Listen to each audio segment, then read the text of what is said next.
Welcome to RevOps Revolution, where we focus on changing the game for driving revenue. I'm your host, Jesse Morris, and each episode we take a look at the different areas that affect change and drive revenue across your organization. If this is your first time joining us, please subscribe so you don't miss out on any future episodes. Here's to the revolution. Welcome to another day of the revolution. I'm your host, Jesse Morris, and today we're going to be exploring a really hot topic all about the function of RevOps and what should fall underneath it. And so today I'm going to be talking a little bit about, I'll say, the ideal scenario and then reality, and how those two things can work together. So I'm really excited to walk through this. This is a topic I get asked about a lot. I was at a networking event last night, and this was a hot topic. It was actually the very first question that people asked me when I walked in was, hey, how is your RevOps function structured within your company? What falls under revenue operations? And what do you think should fall under it? And maybe what shouldn't? And so today we're going to explore a little bit more about that and see what that could look like. And so this topic, there's not a silver bullet. There is definitely the ideal scenario that I'm going to talk through. And then I'm going to go a little bit into other considerations, really important considerations when you're building out your revenue operations function within your organization. So let's dive in today.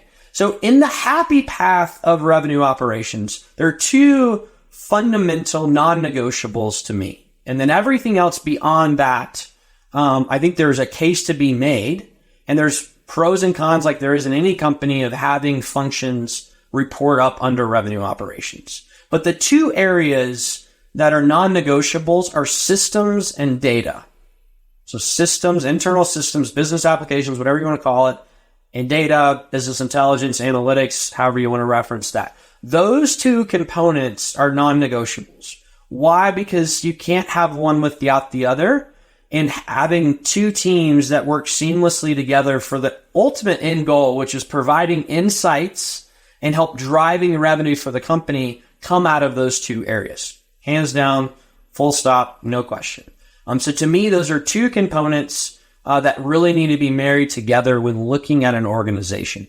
And when we talk about systems and data, I can get into the nuance of should that be all systems for the company or just go-to-market systems?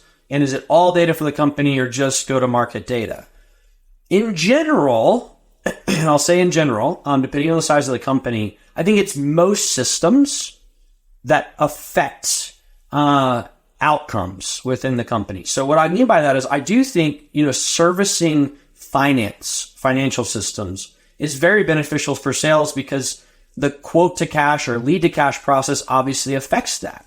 The HR systems, I think that could go either way, but I actually think there is some value in having it with the sales or revenue operations function, because ultimately, your ability to kind of holistically look at all of us are in the business of selling for the company. Like no matter what your role is, whether you're in HR, whether you're in engineering, like all of it's focused around driving revenue. Like we're building products to drive more revenue.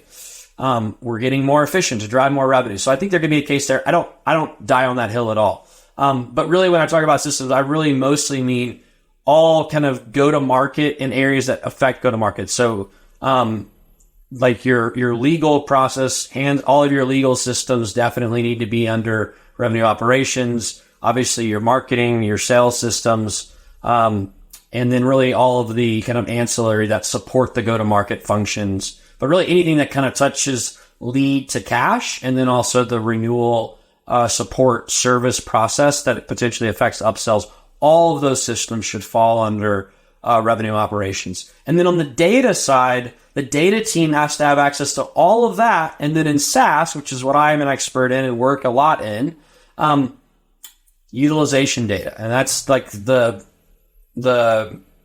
big mountain that everybody tries to get to and very few companies ever get there. But getting really quality utilization data drives an insane amount of value for the company. And a lot of that is working with product and engineering, R&D, to get that out of there. But that data being centralized under RevOps is imperative. And so those are the fundamental pieces within revenue operations that have to exist, in my opinion, for RevOps to even be a thing, to be very blunt. And that might be an unpopular opinion. These are my opinions. This is what I've seen work really well. And then outside of that, let's talk through some of the other departments that I would say ideally roll up. But then I'll talk about the different reasons where I could see nuance within that. So data and systems, no question. The next piece is sales compensation would be another one. The sales enablement would also be another one that you could make a very strong case for that following up. No question. Obviously, I should have said the other one as well. Sales operations, field operations, that also should fall under revenue operations. That feels like a no-brainer to me. So maybe it's really 3, but that also would roll up under revenue operations. And then there's some other ones like and marketing operations. I also think marketing operations belongs under revenue operations, but there are some caveats to that. But I really believe sales ops, channel ops, and marketing ops all should fall under RevOps. I mean, those are, like, by definition, those are revenue operations. And so to me, that's not overly debatable, but I've got some examples that I can think of where it made sense to not necessarily move them. So I'm talking about, like, if you're building this from scratch or you're working towards an end goal, these are all the functions that should roll up under revenue operations. Now, there's a couple other ones that we'll talk about, deal desk being one of those. And deal desk really into 2 parts. One around, I'll say, the quoting and discounting process, and then 2, the close process.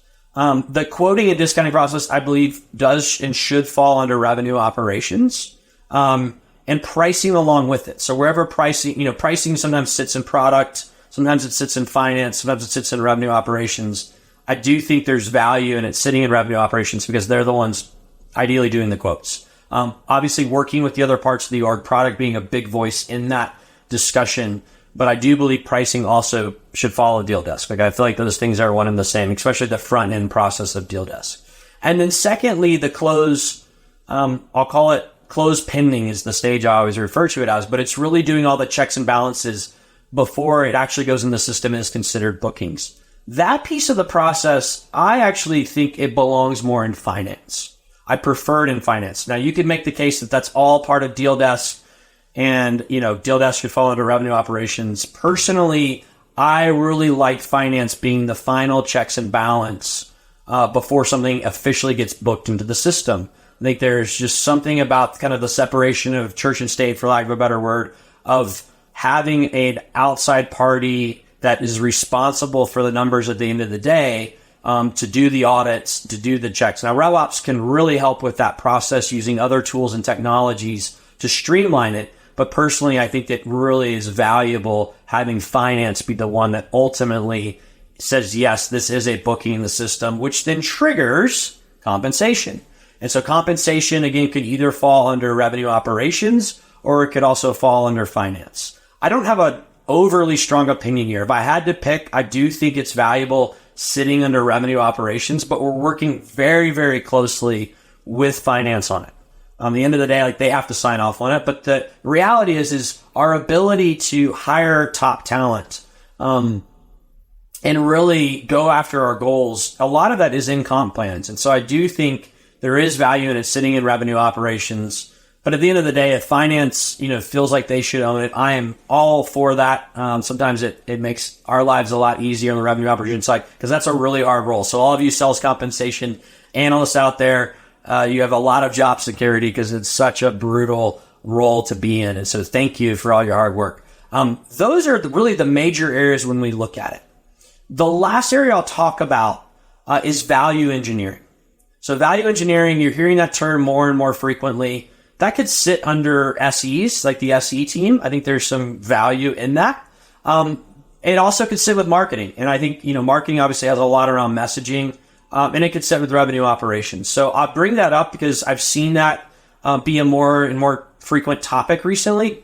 I could see value in it sitting with revenue operations because part of it is like ROI calculators and automating really ways to show what is the value that we are doing for our end customers. But I also think marketing has a great voice behind that, no question.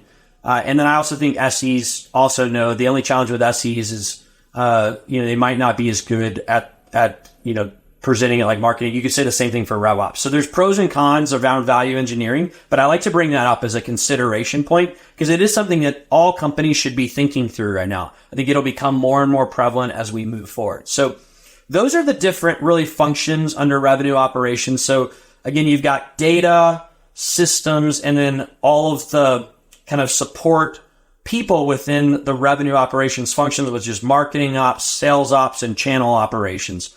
All of those to me are like non-negotiables. All should fall under revenue operations. And then really outside of that, you've got deal desk. And again, kind of the quoting and pricing side of deal desk, which again, I think the pricing should also sit with that. Whoever that team falls under, I think should fall under RevOps, but falls there. And then I do think the other end of deal desk, which is really the close one pending and checks and balances, all that I think should belong under finance. And then obviously value engineering, as I talked about, I think could fall under marketing, finance, or software engineering, the SE team, solution engineering, not software engineering. And then lastly, enablement. So enablement, I definitely feel its best places in revenue operations. Sometimes though, it's a little hard, right? Marketing is really well positioned to help with that. And so is the SE team. So I think it could fall between any of those three organizationally. But personally, I believe, a lot of the role of revenue operations is to help drive revenue for the company. And one of the ways to really drive value and revenue is ramping reps and rep efficiency. And that directly is correlated to enablement. And also the reality is a lot of the systems work we do requires enablement. And so there needs to be a ton of alignment between those two things. But again, not a hill I would die on. And so that's really like functionally kind of the major areas within revenue operations, to take a look at. The nuance here is this. And so I've kind of painted utopia. I want to talk about reality for a second. So one of the big things that we as leaders and just revenue operations in general is all about ROI and value to the organization. So I talk about this a lot. It's less about building systems for system's sake or building, showing great visuals for data's sake. It really is all about driving value for the company. So I don't view revenue operations as a cost center. I actually view it as a revenue machine to really optimize and maximize the capabilities the company has at driving revenue. So that's my view of the world. Take it for what it is. And so within that lens, when you're starting at a new company, it's easy to come in and say, okay, I want all of this real estate. I want all these different functions to fall under me. It's really good for our resumes. So let's just call that what it is. It's great experience. And I do think it's in the best interest of the company long-term to have that. With that said, though, we also have to balance of fixing the most important things and getting quick wins right away. And so I'll give you a great example. My last company I was at, marketing operations fell under marketing when I joined. And it would have been really easy for me to be like, that's a revenue operations function. It has operations in the title. This feels like a no-brainer to me. It's a major system of the company that integrates with all of the other go-to-market systems. And again, I do feel that strongly about it. But in this instance, it was working really well. The leader was awesome, and the head of marketing was also great. And so it was one of those areas where it was kind of a no-brainer to me to be like, let's just not touch that. Like, it's working well. There's a myriad of other things we need to fix. Let's leave it be. I think long-term, the best interest of the company would have been to move that over to revenue operations as we'd fixed a lot of the underlying things. Because again, I think the synergy there is just really crucial. But I think in the short term, that's not a hill to die on. And so I'd like to mention that tension, if you will, of kind of ideal scenario versus quick wins and value. And there's no reason to mix something up if it's working really well. And that's across the board. So a lot of those other functions, obviously I talked about in my non-negotiable areas, but sales compensation is another one of those. Sales enablement's another one of those where if they're working really well when you join a company, there's really no reason to rock the boat because there's so many other things in the world I work in, which is always, SaaS companies up to about 250 million. and they're typically high growth, or they're really focused, they've acquired a myriad of companies. And so we have a ton of problems to solve. And so I'm always going in as a problem solver. That's my type of role. In that scenario, I don't need to add more to my plate typically. Ultimately, what I need to do is get the areas that aren't working well, working really well. And then I can go back to the business and we can have a conversation as the business of what's in the best interest long term. And so I think it's just something to always be aware of, is it's easy to get sucked into this idea that, we have to have it a certain way. This is the only function the way I like to do it. But that's not always the case. And so I'd encourage you guys to just think through, what are the quick wins? How do we establish value? How do we quantify ROI? Like, that's a big thing I spend a lot of time in, is like, what is our actual dollar impact to the organization? And I can cover that in other episodes of how I help quantify that. But that, at the end of the day, should be the North Star. We all as a company want to win, and we want to really drive things forward for the company. So hope this was a helpful overview of the different functions that can roll up under revenue operations. If you've got other ideas, thoughts, I am all for an open having discussions. All of these have pros and cons.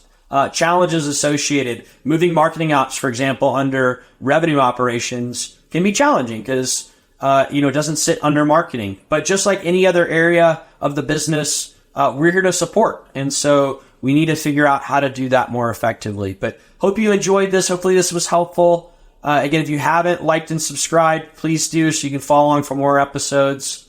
Enjoy the rest of the day. Thanks. Thank you for joining us today to another episode of RevOps Revolution. Thanks for being a part of the revolution. Please tune in to learn more about different ways that we can help affect change within our companies. Thank you for joining us today on the revolution and being a part of it. We're excited to have you along for the ride. Feel free to join in on future episodes to learn more about how we can affect change within the industry. To the journey.